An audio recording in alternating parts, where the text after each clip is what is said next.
Seat sharing पर NDA में सिर फुटवल। सीट शेयरिंग पर क्यों भड़के जीतन राम मांझी? मांझी ने किसकी ईमानदारी पर उठाए सवाल? बिहार विधानसभा चुनाव को लेकर दी कैसी चेतावनी? जब एनडीए की बात आती है, इसे हम एनडीए के साथ हैं। एनडीए का जो भी सीट मिली है, चाहे सुरेश बाटो हो, चाहे चिराग जी हो या फिर बीजेपी हो, सबको हम वैसे मदद करेंगे।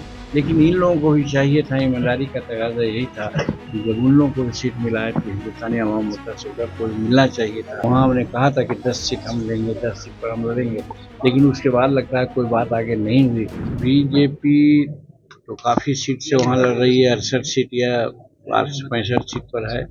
जहाँ तक हम का सवाल है, हम अपने राष्ट्रीय अध्यक्ष से 2-3 दिन पहले बात किया था, इसने कोई दावा पेश नहीं किया है। अगर दावा पेश किए हैं, नहीं मिला है तो एक दुखद बात है।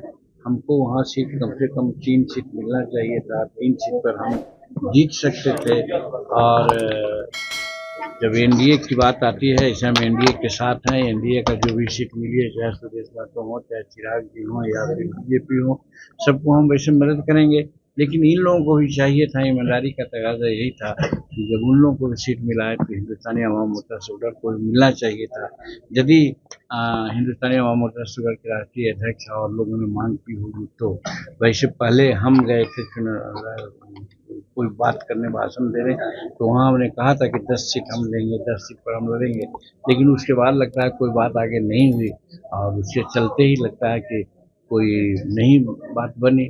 तो उसके बाद भी हम लोग पार्टी और माँ का जो गठबंधन है उसके बहुत अनुशासित सिपाही हैं। आपने देखा पार्लियामेंट में हमने टिकट मांगा था कि कम से कम हमको 3 दीजिए, नहीं मिला, 1 सीट मिला।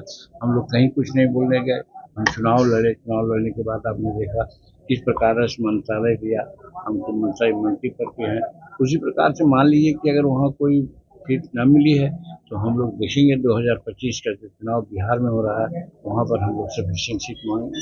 सर, ये जो राजद के शक्ति यादव ने ये भी कहा है कि दीपा मांझी को जो सीट मिला है, हम पार्टी जो है सिर्फ हम है, यानी कि अपने पार्टी। उनको लालू जी का याद नहीं आता है क्या?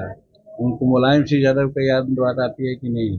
उनको जगता बाबू की बात याद आती नहीं कि जो उनका बेटा एगो सांसद हैं और एगो विधानसभा में लड़ रहे हैं, टिकट मिला उनको। तो दूसरे को अगर वो कहते हैं तो अपने भी तो देखना चाहिए, उतना तो हमारा नहीं है। तो इसलिए कहते हैं तो थोड़ी दलील है, और इसलिए कहते होंगे कि शेड्यूल कास्ट पर उंगली सब लोग उठाता है तो हम पर भी उठा रहे हैं। नहीं तो कहा ना, शिवानंद तिवारी है और शिवानंद तिवारी के बेटा भी है।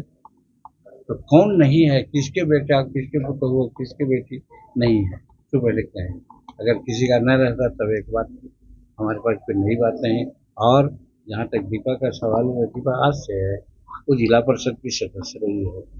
वो सिंगापुर की उनकी बेटी जब जवाब देती थी ट्विटर में तो उसका कस करके जवाब देने वाली थी, अच्छी पॉलिटिशियन है, वो MA पास है, हर तरह से सशक्त है। तो दीपा कोई घरेलू महिला थोड़े है। ये झारखंड में इंडिया अलायंस में भी अभी तक सीट का बंटवारा नहीं हुआ, काफी खींच होता है हर जगह। यही समझ लीजिए कि हम लोग एनडीए में कितना इंटैक्ट है कि एक समय में सब अपना काम कर लिया, और वो लोग अभी तीसरा मांग कर रहे हैं। तो पहले ही तो ऐसा काम कर रहे हैं, तो आप जोड़िए कि उनका सुफला साफ होने वाला है। एनडीए की वहाँ बहुमत सरकार बनने वाली है।